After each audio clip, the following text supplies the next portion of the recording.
Jain friend, आज हम देखने वाले हैं क्लास 12th हिस्ट्री का चैप्टर 3 जिसका नाम है बंधुत्व, जाति तथा वर्ग। इसके ऑब्जेक्टिव क्वेश्चन देखने वाले हैं। तो चलिए क्वेश्चन देखना स्टार्ट करते हैं। देखिए क्वेश्चन नंबर पहला क्या है। क्वेश्चन नंबर पहला है, महाभारत की रचना किस भाषा में हुई। पहला क्या है, महाभारत की रचना किस भाषा में हुई। ऑप्शन ए में है संस्कृत, ऑप्शन बी पाली, ऑप्शन सी प्राकृत, ऑप्शन डी हिंदी। बताइए इसका सही उत्तर क्या हो जाएगा।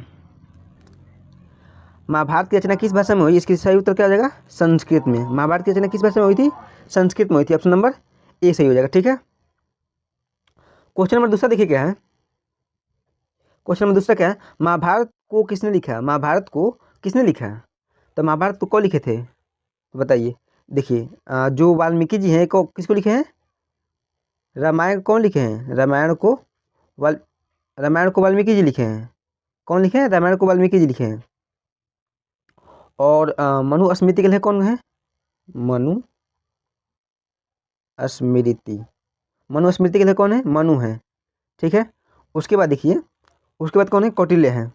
कौटिल्य किसके लेखक है, कौटिल्य जो है वो ये अर्थ शास्त्र के लेखक हैं। किसके लेखक हैं, अर्थशास्त्र के। तो अब इसमें बचे कौन, महर्षि वेद व्यास। कौन बचे, महर्षि वेद व्यास। महर्षि वेद व्यास ने ही महाभारत की रचना किया, किस भाषा में, संस्कृत भाषा में। ऑप्शन नंबर डी सही हो जाएगा। क्वेश्चन नंबर तीसरा देखिए क्या। अगर आप नोट्स वाला वीडियो नहीं देखे हैं तो पहले आप उसको देख कर आइए। ठीक है, क्योंकि नोट्स वाला करा दिया गया है। आप उसको अगर नहीं देखेंगे तो आपसे ये क्वेश्चन नहीं बन पाएंगे। ठीक है, देखिए क्वेश्चन नंबर तीसरा क्या है, महाभारत का युद्ध कितने दिनों तक चला। महाभारत का जो युद्ध था वो कितने दिनों तक चला था। तो महाभारत का युद्ध बताइए। ऑप्शन ए में है 15 दिन, ऑप्शन बी में 16 दिन, ऑप्शन सी में 17 दिन, ऑप्शन डी में 18 दिन। इसका सही उत्तर क्या हो जाएगा, बताइए। इसका सही उत्तर हो जाएगा ऑप्शन नंबर डी। जो महाभारत का युद्ध था ये 18 दिन चला था। अच्छा, पूछेगा कि महाभारत का युद्ध जो था वो दो वंशों के बीच चला था। कौन कौन, एक तरफ से कौन थे, एक तरफ से कौरव, कौन थे, कौरव थे। और एक तरफ से कौन, एक तरफ थे पांडव। कौन थे, पांडव थे। तो बताइए कि इसमें जीत किसका हुआ था, कौरव और पांडव में जीत किसका हुआ था। बीच में कौरव की हार हो गई थी और पांडव की जीत हो गई थी। ठीक है, आपको ये भी याद रखना है। क्वेश्चन नंबर चौथा देखिए क्या है, मनुस्मृति में कितने प्रकार के विवाहों का उल्लेख है। मनुस्मृति में कितने प्रकार के विवाहों के उल्लेख किया गया है।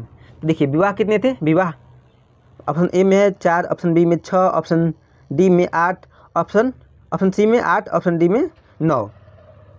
तो बताइए विवाह कितने प्रकार के थे, विवाह कुल 8 प्रकार के थे। कितने प्रकार के, 8 प्रकार के। ऑप्शन नंबर डी सही हो जाएगा। 8 विवाह कौन थे, देखिए। पहला था ब्राह्मण, उसके बाद दैव, आर्ष, प्रजापति, असुर, गंधर्व, राक्षस और पैशाच था। ठीक है, ये 8 विवाह थे, जिसमें से शुरू के जो 4 बोले वो उत्तम विवाह थे। कैसे थे, वो उत्तम किस्म के विवाह थे, यानी कि अच्छे विवाह माने जाते थे। और जो 4 विवाह हैं जो लास्ट के, वो कैसे विवाह हैं, खराब विवाह हैं। ठीक है, आपको याद रखना है। क्वेश्चन नंबर 5, भीम ने हिडिंबा के साथ कौन सा विवाह संपन्न किया था। ऑप्शन ए में तो आर्ष है, ऑप्शन बी में गंधर्व, ऑप्शन सी में राक्षस, ऑप्शन डी में दैव। इसका सही उत्तर हो जाएगा कौन, गंधर्व। क्योंकि ये गंधर्व का संबंध किससे है, क्या लिखा हुआ है, बताइए। ने हिडिंबा के साथ कौन सा विवाह संपन्न किया था, ये गंधर्व विवाह। गंधर्व, इसका संबंध किससे है, इसका संबंध अरेंज मैरिज से नहीं है, बल्कि किससे है, एल मैरिज से है। ठीक है, आप समझते होंगे। क्वेश्चन नंबर 6 क्या है, देखिए। क्वेश्चन नंबर 6 है, गोत्र के अंदर विवाह करना कौन सा विवाह है। गोत्र के अंदर विवाह करना कौन सा विवाह कहलाता है। तो गोत्र के जब अंदर विवाह करेंगे तो कौन विवाह हो जाएगा, अंतर विवाह। कौन हो जाएगा, अंतर विवाह। ऑप्शन नंबर ए सही हो जाएगा। ठीक है, क्वेश्चन नंबर 7 देखिए क्या है। क्वेश्चन नंबर 7 है, महाभारत में गंगा पुत्र के नाम से किसे जाना जाता है।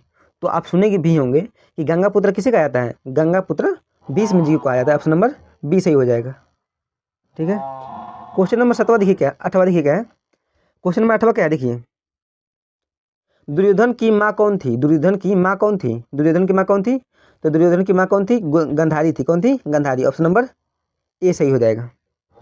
उसके बाद क्वेश्चन नंबर 9वां देखिए।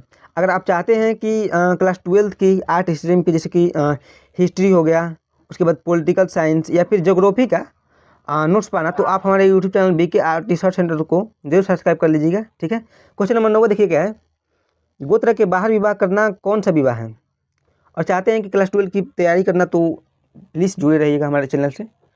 देखिए 9 क्वेश्चन क्या है, गोत्र के बाहर विवाह करना कौन सा विवाह है। गोत्र के बाहर विवाह, उसमें क्या पूछा था, देखिए क्वेश्चन नंबर ऊपर में क्या पूछा था, 1 मिनट देखिए,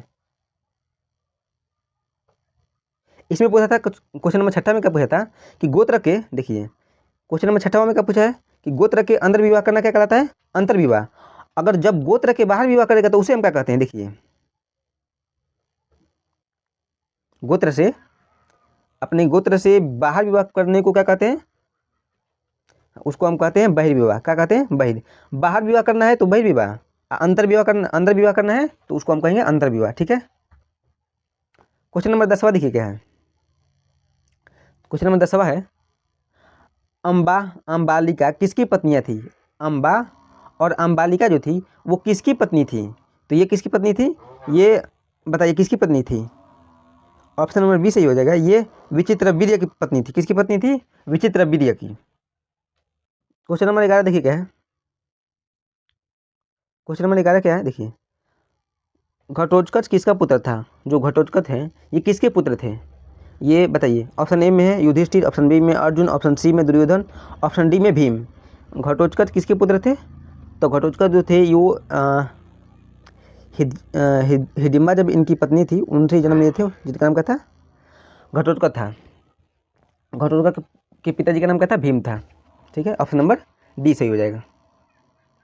क्वेश्चन नंबर 12 देखिए क्या है, द्रौपदी किसकी पत्नी थी। द्रौपदी जो थी वो किसकी पत्नी थी, द्रौपदी बताइए किसकी पत्नी थी, अर्जुन की कि नकुल की कि सहदेव की, इनमें सभी। तो आप महाभारत देखे होंगे जब, तो उसमें जब ये पांचों भाई मिल करके जाते हैं घर और कहते हैं कि मामा देखिए हम क्या लाए हैं, तब उनकी माँ का क्या कहती है कि आपस में क्या कर लो, बांट लो, आपस में बांट लो। तो इनकी सभी पत्नी, द्रौपदी किसकी पत्नी हो जाती है, इन सभी की पत्नी हो जाती है, पांचों भाई की। तो ऑप्शन डी इसका सही उत्तर हो जाएगा, ठीक है। आप महाभारत देखे होंगे तो अब सही उत्तर सभी का दे पाएंगे, ठीक है, क्योंकि ये जो चैप्टर है वो महाभारत पर ही बेस है। देखिए श्रीमद् भागवत गीता के महत्व पर किसने विचार व्यक्त किए हैं। श्रीमद् भागवत गीता पर किसने विचार व्यक्त किया है, तो महात्मा गांधी भी किए हैं, विवेकानंद भी किए हैं, बाल गंगाधर तिलक भी किए हैं, यानी कि इसका सही उत्तर क्या हो जाएगा, option number D. Option number D सही हो जाएगा। क्वेश्चन नंबर 13 का सही उत्तर क्या हो जाएगा, ऑप्शन नंबर डी, ठीक है। क्वेश्चन नंबर 14 देखिए क्या है, महर्षि व्यास द्वारा उत्पन्न संतान कौन थे। देखिए पहला थे पांडु, उसके बाद धृतराष्ट्र भी थे, कि इनमें से सभी हो जाएगा। सही उत्तर क्या हो जाएगा, इनमें से सभी, ऑप्शन नंबर डी सही हो जाएगा, ठीक है। क्वेश्चन नंबर 15 देखिए क्या है, मनुस्मृति की रचना किसने किया। मनुस्मृति की रचना मनु किए थे, ऑप्शन नंबर ए सही हो जाएगा, ठीक है। अगर आप चाहते हैं क्लास 12 की आर्ट स्ट्रीम की पूरी तैयारी करना, तो आप हमारे YouTube channel BK art research centres को जरूर सब्सक्राइब कर लीजिएगा, ठीक है। मिलते हैं अगले वीडियो में। वीडियो देखने के लिए धन्यवाद। जय हिंद।